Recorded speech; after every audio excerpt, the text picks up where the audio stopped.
Before 1939, the world believed it had seen the worst of itself. After the Great War, humanity promised never again. But barely 20 years later, the promise was broken. The world plunged into chaos once more, a conflict so vast, so devastating, that it would force humanity to question its very nature. This is the story of how World War II changed what it meant to be human. Not just in how we lived, but in how we thought, felt, and believed. Chapter 1. The Machine Age of War.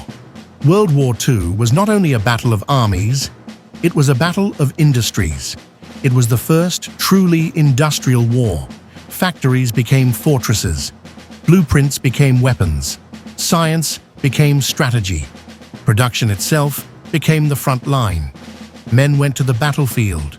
Women filled the factories. Children gathered metal, paper, and hope. Entire nations reorganized around the rhythm of assembly lines. The world became one vast machine.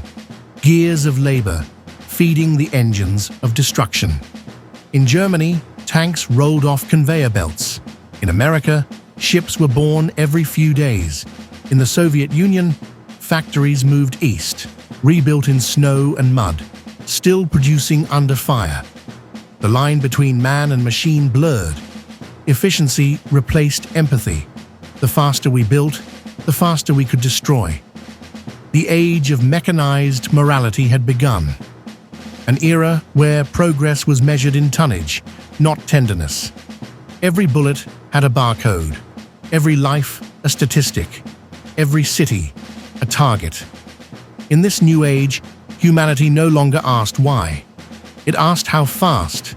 Technology gave us wings, but not wisdom. And as the machines grew louder, the human heart grew quieter. Chapter 2. When humanity failed itself. In the shadow of war, something darker began to grow. Not chaos, but order. Not madness, but method. In the name of ideology, humanity turned against itself.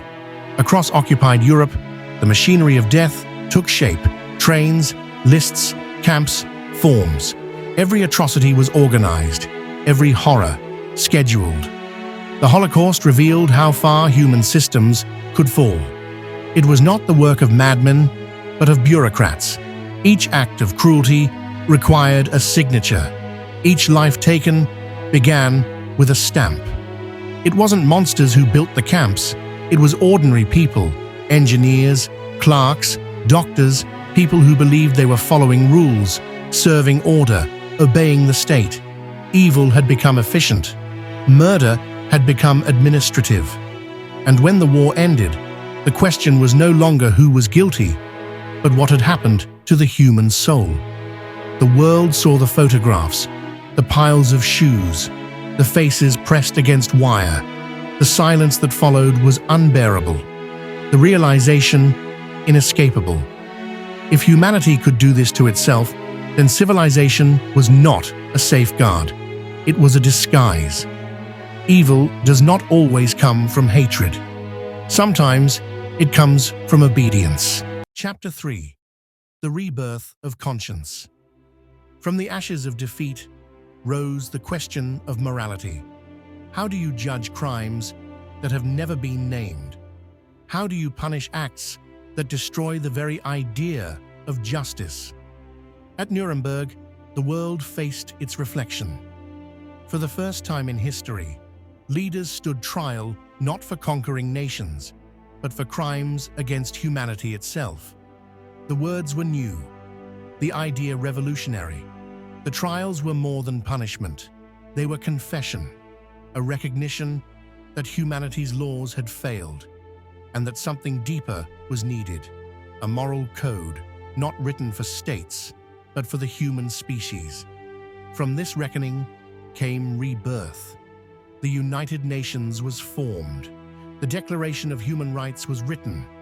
Nations, still trembling from destruction, vowed to build a new world. A world bound not by power, but by principle. Out of guilt came growth. Out of ruin came resolve. Yet even as humanity sought redemption, its greatest creation, science, had already crossed a line it could never return from. Chapter 4. The Atomic Threshold. August 6th, 1945.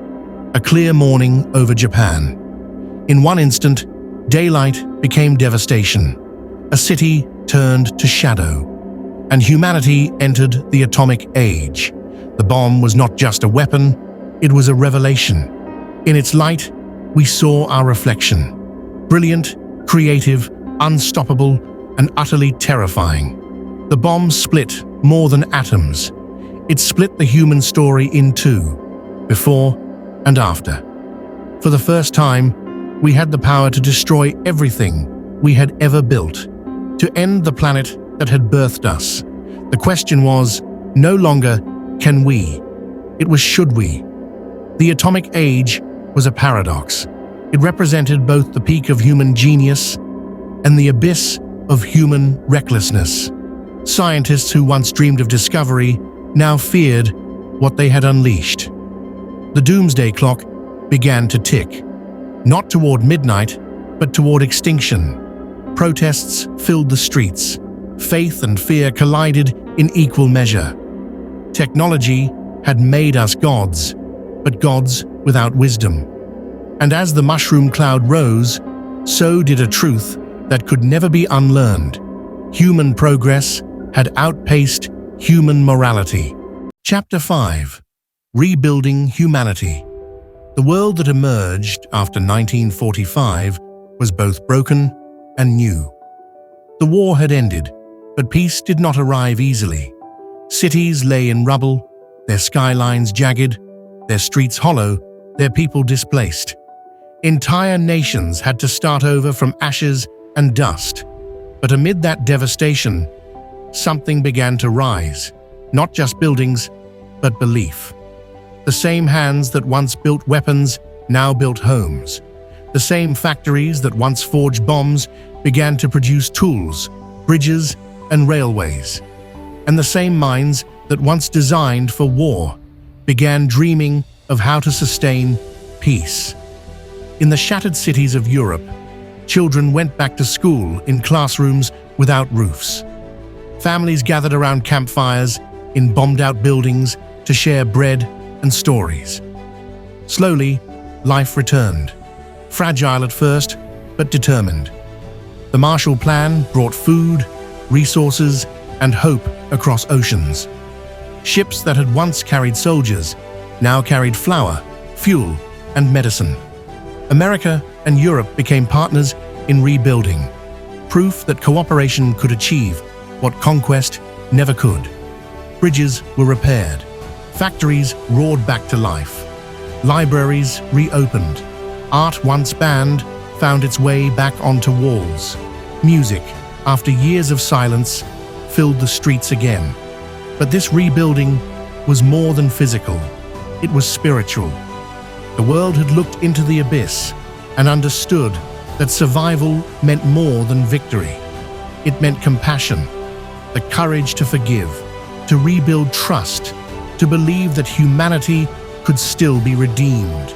Enemies became allies. The victors extended hands instead of vengeance. The defeated sought reconciliation rather than revenge. The old world order, built on dominance, began to shift.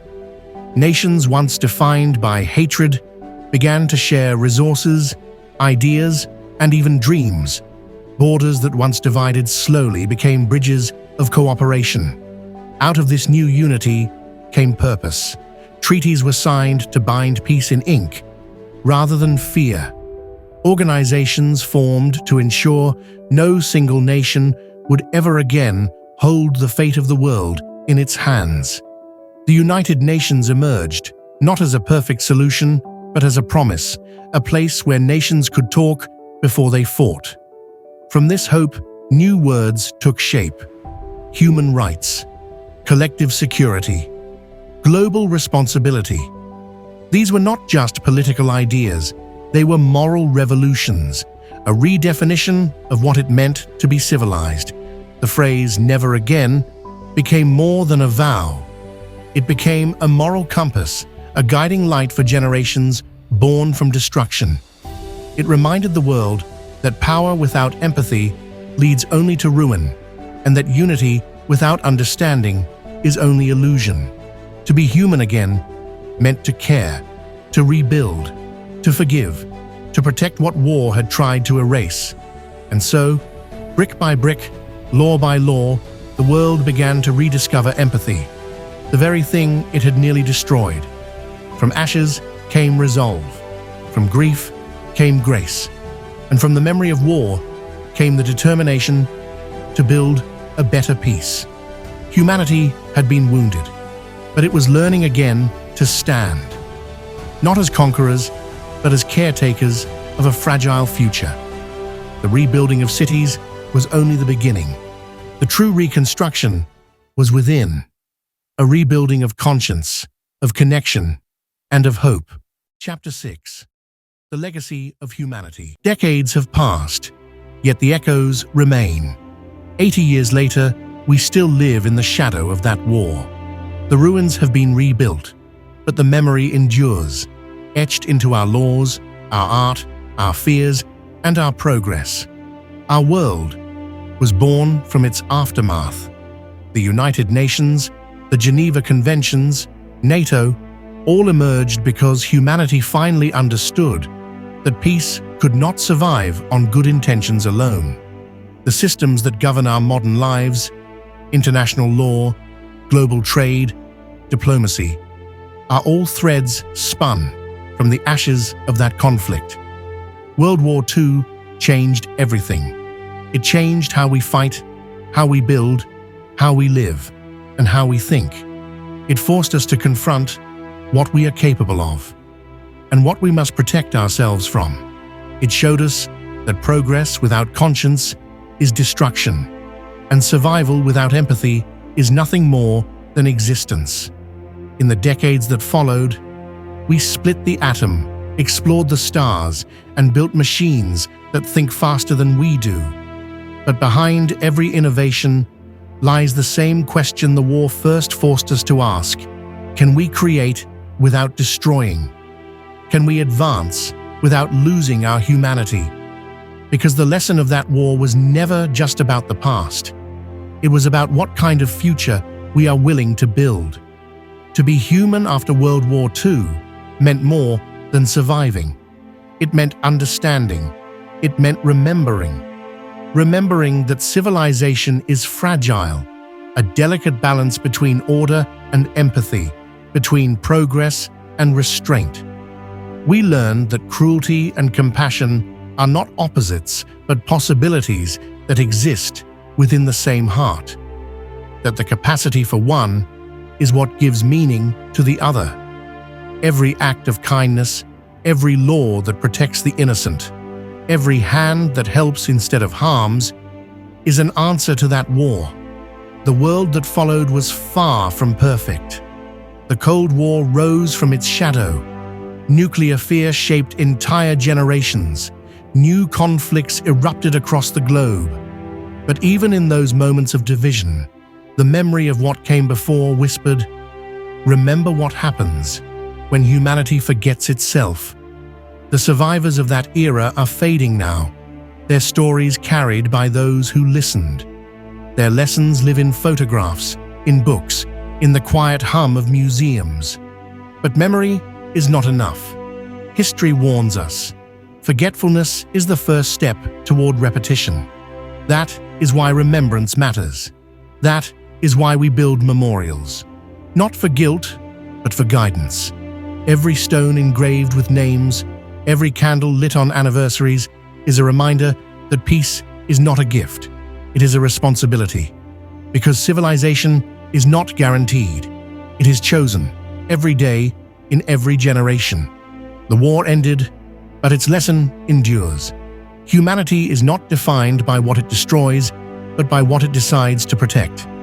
And that decision, to protect life, to protect freedom, to protect truth, is ours to make again, and again, and again. The world rebuilt itself once from ashes, and someday it may need to again. But if that time ever comes, the memory of those who lived and died in that war must stand as our compass, a voice across time, reminding us that we have been here before, and we must never go back. Because being human is not about what we can conquer, it is about what we can heal, what we can preserve, what we can become when we choose compassion over chaos. That is the true legacy of humanity. Not the bombs we built or the borders we drew, but the wisdom we earned through suffering, through sacrifice, and through remembrance. The war ended, but its meaning never will. Thank you for watching. If you enjoyed this video, leave a like and subscribe, and make sure to stay tuned for the next video.